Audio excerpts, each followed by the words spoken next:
All right, my name is Chloe Alexander. I am conducting a climate story interview. Today, I am interviewing my father.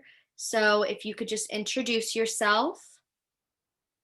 I'm David Alexander. I live in Charlotte and I'm a software developer. What do you like to do for fun? I like to go to a lot of concerts and I do like to spend time in nature, especially whenever I'm on a vacation. I always travel to natural settings. All right.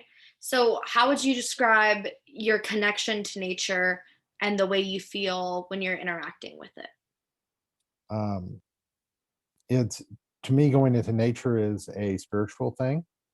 I do feel, especially since I live in a city and work on computers, and I'm always stuck in front of a screen that um, I do feel is uh, a different state of being when I go into natural areas and stay there for some time.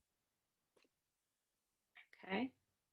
What climate change effects that have you seen over the years?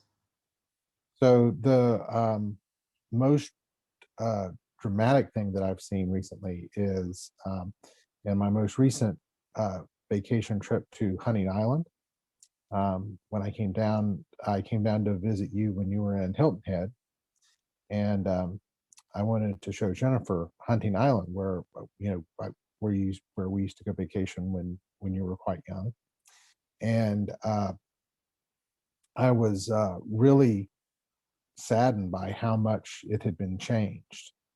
That this state park, which was kept in a very natural state, this was one of the reasons why I always liked going there. It was that it's an undeveloped island, and so you can go there and you can enjoy nature in its natural form. And they've kept the whole island as natural as they possibly can, with some cabins and small dwellings and camping, and a beach for people to come visit. And the last and this last time that I visited, it was a totally different island. There's full scale work going on to keep the island from just being just washed away. Um, the beach had this manufactured look to it, as they've had to build these big dunes.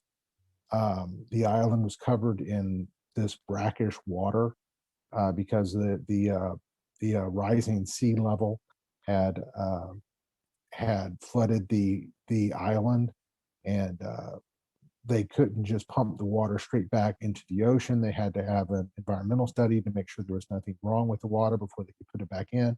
So this whole beautiful island that used to have roads and some rudimentary roads where you could travel from one side to the other. Those roads were gone. They're basically covered in sand. A lot of the cabins that we stayed in, that they're just gone. Um, these dunes have been fortified, and this island is covered in this was covered in this brown brackish water, with pumps going off to where they were having to come up with some kind of way to just literally pump the seawater off of the island. Uh, it's gotten so bad that they managed to buy or to purchase or to acquire another island to use as their natural island, because they realized that Hunting Island is dying.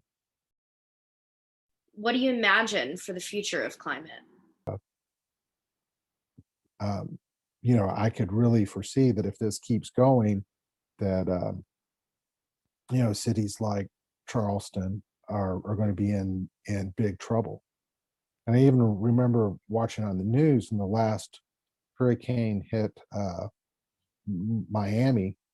There were literally waves in the streets of Miami. I mean, the ocean literally just came into the city itself, and there were waves and deep water on the streets. So I think as that if we don't do anything, that so much of our population lives on the coast, that we're going to have a great deal of problem. Yeah, I definitely agree. Stories like yours will definitely influence the way people see climate and how it affects other families and places where people live. So I really appreciate your participation. You're welcome. It was nice talking to you. Mhm.